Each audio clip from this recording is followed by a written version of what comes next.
Hello, Thrivers. Good afternoon, my beautiful friends, beautiful souls. Heather here. I'm coming to you just with that stirring in my soul that I need to share a message with you today. And I'm basing this off of what I'm going through with my personal health transformation. I'm doing a 12-week health transformation challenge. And in this process, I've been pushed to my limits and beyond. I love what Robin Sharma says. It's actually my favorite quote of all time, that when you go to your limits expand. So I've been really working on my physical health, on my nutrition, and on pushing past some of the limiting beliefs that I have in my own mind about my body, about my health, about nutrition, about food, about all these other things, because I've applied these same things to my marriage, to my relationships, to my business, to other areas of life. And I know that our stories really define us, right? That's been the theme for us the last several months, hasn't it? That our stories define us. Hey, Michelle, good to see you. And as I was doing some push-ups, I think it was last week, I was doing some push-ups, and for me, push-ups are really, really challenging, more so because of that mental block, that emotional resistance, and the limiting belief that I have now developed around chest exercises. And I'll explain what I mean here in a little bit. But for me, having gone through breast cancer and having a complete left mastectomy and having reconstructive surgery and having the muscle cut to hold the implant in place and all of those things. I used to love strengthening my upper body because it's a weaker area for me naturally. And so I really loved working on that. And then I remember building up to the point where I could do 25, I call them man push-ups because they're not girl push-ups, they're real push-ups, but I could do 25 real push-ups. Hey, Christina, good. Yeah, good afternoon. Yes, scars strengthen us. Exactly. And so now this is a really weak area for my body. Physically, it's weak, and I've gone through radiation. So this entire section here is really tense, and it's really tight, and it's really hard to want to work on. Not only that, but because my muscle comes up over my implant, it makes my muscle do weird things. Like a normal woman's chest doesn't behave that way because the muscle's underneath her breast, not on top of it. And so I'm hesitant to want to work out that muscle. I have this kind of fear and physical pain, physical resistance, but some emotional scarring there as well. And when I look in the mirror, you can't see most of my scars. The only one that you can actually see is my port scar here from when I had my port put in. But most of my scars you can't see. They're in places I don't show, right? But scars going all across my chest, scars going down my side here from lymph nodes being taken, and then obviously scars from having children and stretch marks and all those things. And I was looking at myself in the mirror, and I was thinking about every single one of those scars and how every single one of them was actually a testament to the challenges that I've overcome in my life. And yeah, they might mar my body or might not make it like the perfect body anymore, if there even is such a thing. I don't believe there is. I believe everybody's perfect and it's a beautiful gift. But I was just, sometimes we compare, or sometimes I compare, I should say, and maybe you do this too, of the way things used to be to the way that things are now. Maybe we're comparing the way that things are now in our marriage compared to where they used to be. And that pain of it's not the same can be very real, and it can be very sharp, and you could have that expectation that it should be like this.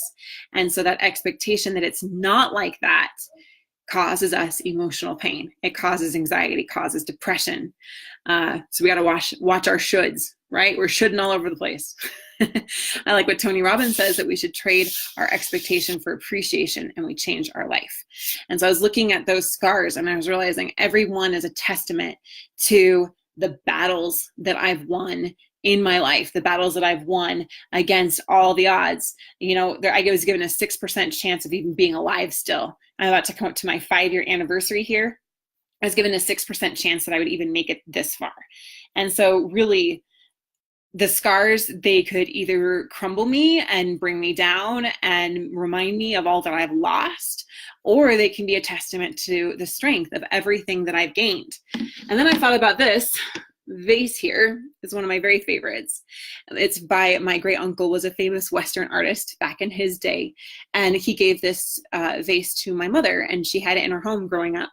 And as a child, I loved looking at this beautiful Native American woman, and I used to pretend that I was her with this beautiful, let me see if I could straight. There we go. Oh my goodness. There. Pretend that I was wearing this beautiful dress in the wind and being this free Indian, I said Indian princess, but it's Native American princess. And as you can see here, this vase is broken. I don't remember the story behind why it broke, but I remember my mother carefully gluing it back together. And I actually love this vase even more now that it is broken, because it is a testament to its pricelessness, of its immense value, of its history for my family, its legacy for my family, right? And that now my mother gave it to me when I got married because she knew how much I loved it. And now I think about these cracks that are running through this vase, like the cracks running through my body, like the cracks running through our lives and our marriages and our challenges that we face. And there is a beautiful form of Japanese art that I wanted to share with you. You can go on and look this up. Oh no, go back.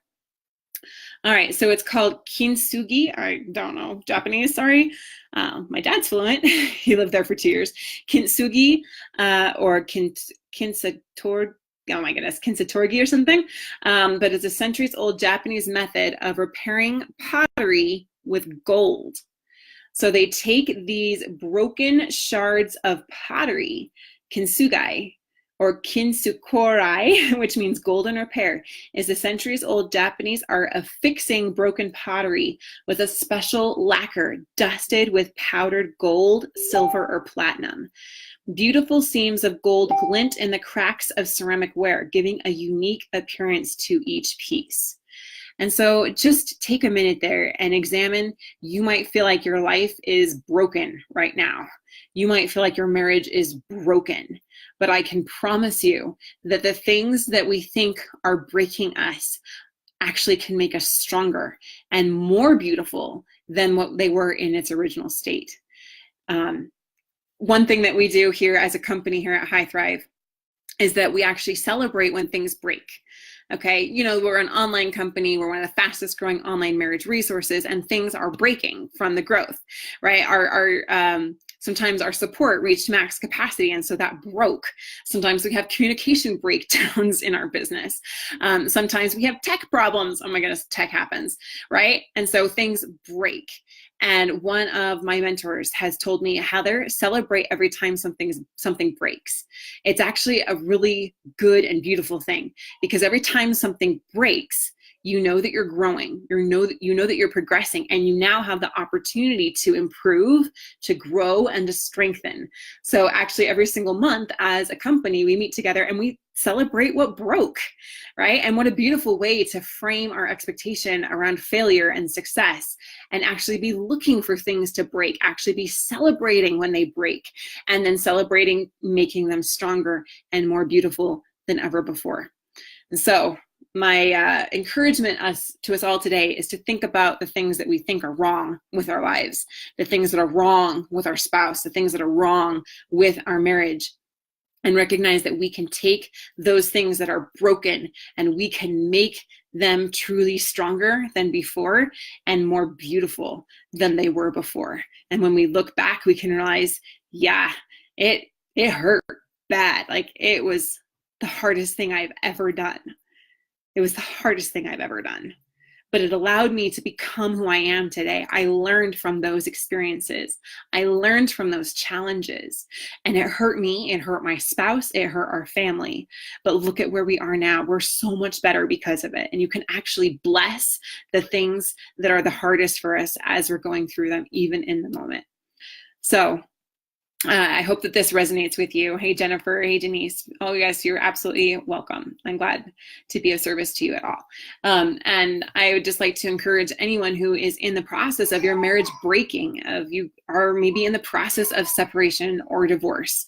That is exactly the reason why Mark and I came together with our hearts, our intention, our prayers, asking God, how do you want us to serve? And we felt that providing a solution to those in that process, in the divorce process, in the separation process, when your heart is breaking and you are wanting to have solutions. You're wanting to have clarity. You're wanting to heal those wounds and fill them with gold, fill them with light, fill them with strength, fill them with healing.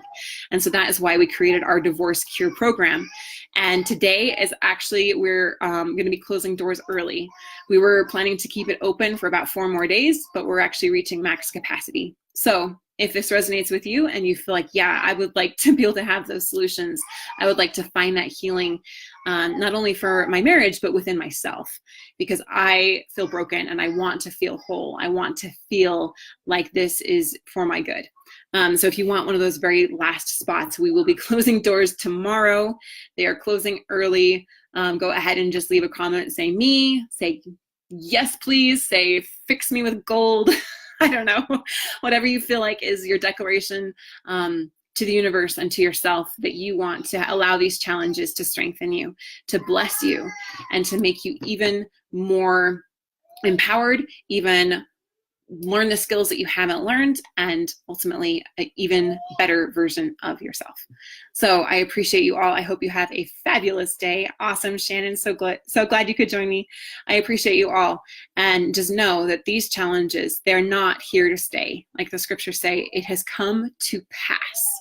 So let's take advantage of the opportunity given to us so that we can use it to become the best versions of ourselves. I appreciate you guys, and we'll see you soon.